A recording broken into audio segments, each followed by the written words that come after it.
Hello guys, मेरा नाम है हिमांशु और आप देख रहे हैं रेसल अलर्ट। सो गाइस, जैसा कि Seth Rollins mister money in the bank बनने के बाद अब तक हमें कैश इन की ट्राई करते हुए नहीं दिखे और सभी एक्सपेक्ट कर रहे हैं जब वो कैश इन करेंगे देन उनका कैश इन हमें रोमन रेंस फेल करवाते हुए दिख सकते हैं, लेकिन होने वाला है क्या कुछ और ही। और सेथ रॉलिंस हमें बनते हुए दिख सकते हैं अनडिस्प्यूटेड चैंपियन। आज की इस वीडियो में मैं उसी के बारे में करने वाला हूँ बात, लेकिन इससे पहले मैं आप सभी को बताना चाहता हूँ कि एक और कौन सा सुपरस्टार हो चुका है इंजर्ड। इसके अलावा रोमन रेंस का मैच WWE किस लेजेंड के साथ करवाने की कर रही थी प्लान। तो गाइस, सबसे पहले हम रोमन रेंस की उसी मैच के बारे में कर लेते हैं बात जिसे WWE प्लान करी थी रेसलमेनिया के स्टेज में करवाने की। तो आप सभी को पता है समर स्लैम 2020 से लेकर रेसलमेनिया 38 तक का जो टाइम था वो रोमन रेंस का पीक टाइम था। एक के बाद एक सुपरस्टार उनके सामने आ रहे थे जैसे कि Edge, John Cena, Brock Lesnar, Goldberg. सभी को हराकर हमें रोमन रेंस अपनी चैंपियनशिप करते हुए दिखे रिटेन। एंड रेसलमेनिया 38 के दौरान ही रोमन रेंस ने एक तरह से अपने प्रोमो सेगमेंट में टारगेट किया था स्टोन कोल्ड स्टीव ऑस्टिन को। सो गाइस, अब अपडेट निकल कर आ रही है कि WWE ने स्टोन कोल्ड को मैच ऑफर किया था रोमन रेंस के साथ, लेकिन स्टोन कोल्ड ने उस चीज को कर दिया रिजेक्ट। और जो WWE Roman Reigns versus stone cold का मैच करवाने की प्लान कर रही थी वो कर रही थी रेसलमेनिया 39 में, जहां पर हमें Roman Reigns versus Cody Rhodes का पार्ट 1 देखने को मिला था।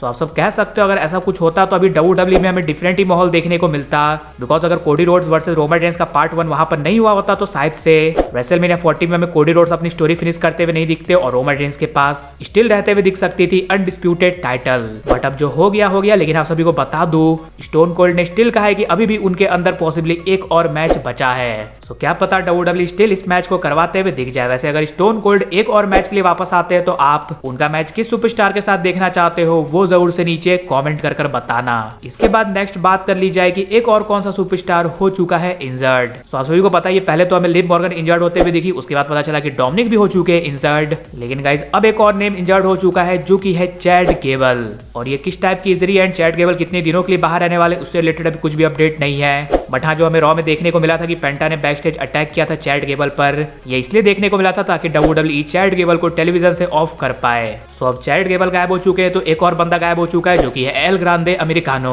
इसलिए अगर एल ग्रांडे अमेरिकानो स्टिल हमें WWE में देखने को मिलते हैं तो आप सब समझ जाओ दोनों अलग अलग बंदे हैं, नहीं तो फिर भाई वो कोई और नहीं बल्कि चैड गेबल का ही कैरेक्टर है। वैसे मुझे तो दोनों अलग अलग बंदे लगते हैं, आपको क्या लगता है दोनों एक ही है या फिर अलग अलग, वो जरूर से नीचे कॉमेंट्स में बताना। और अब फाइनली बात कर ली जाए कि क्या सेथ रॉलिंस का कैश इन होने वाला है सक्सेसफुल और वो बनने वाले हैं न्यू अनडिस्प्यूटेड चैंपियन। तो आप सभी को पता है पहले तो हम सब ये एक्सपेक्ट करे थे कि रोमन रेंस सेथ रॉलिंस को मनी इन दी बैंक का कॉन्ट्रैक्ट जीतने नहीं देंगे, और अब जब वो जीत चुके हैं तो हम सब एक्सपेक्ट करें कि जब वो कैश इन करने जाएंगे देन हमें रोमन रेंस उनका कैश इन करवाते हुए दिख सकते हैं फेल। बट क्या सेथ रॉलिंस हमें सभी को शॉक कर सक्सेसफुली कैश इन करते हुए दिखने वाले अपना मनी इन दी बैंक का कॉन्ट्रैक्ट और वो बनने वाले चैंपियन। तो गाइस देखकर लग रहा है शायद से ऐसा होने वाला है, because WWE Seth Rollins and उनके फैक्शन के लिए कर रही है कुछ बड़ा प्लान। तो आप सभी को मैंने बताया था कि ऐसे रूमर्स निकल कर आ रही है कि Ethan page and Ricky Sands को भी WWE प्लान कर रही है सेथ रॉलिंस के फैक्शन में ऐड करने की। और अब गाइस सेथ रॉलिंस के फैक्शन से रिलेटेड एक और चीज सामने निकल कर आया है जो कि है इस फैक्शन का नेम। तो WWE ने दी ऑरिकल कर एक ट्रेडमार्क फाइल किया, लेकिन थोड़ी बहुत यहाँ पर कंफ्यूजन है, ये क्या सेथ रॉलिंस की फैक्शन का नेम है या फिर पॉल हेमन का नेम।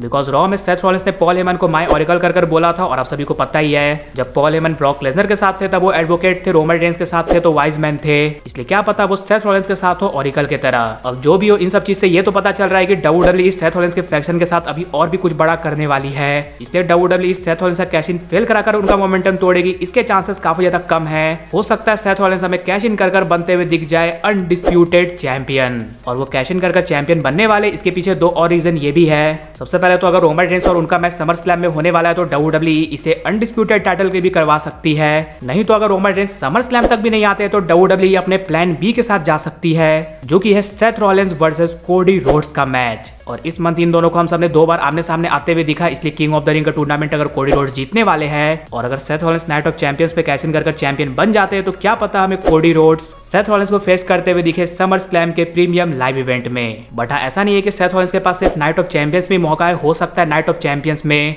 रोमन रेंस रिटर्न कर उनके कैश इन को रोकते हुए दिख जाए, बट स्टिल सेथ रॉलिंस के पास कॉन्ट्रैक्ट रहे और समर स्लैम में वो हमें कैश इन कर बनते हुए दिखे चैंपियन। और सेथ रॉलिंस एक टॉप स्टार है तो WWE बिल्कुल भी नहीं सोचने वाली उनके पास वर्ल्ड वर्ल्ड चैंपियनशिप देने में। सो लेट्स सी कि क्या फिर से हमें देखने को मिलता है हाइस्ट ऑफ द सेंचुरी। लेकिन गाइज आप सब मुझे ये कमेंट कर जरूर से बताना कि आपको क्या लगता है सेथ रॉलिंस का कैश इन फेल होने वाला है या फिर सक्सेसफुल। इसके अलावा अगर वीडियो पसंद आएगी तो वीडियो को भी लाइक कर दीजिए और चैनल को सब्सक्राइब करने के साथ साथ उसके बगल वाले बेल आइकन को भी जरूर प्रेस कर दीजिए। तो मिलते हैं गाइज अगली वीडियो में।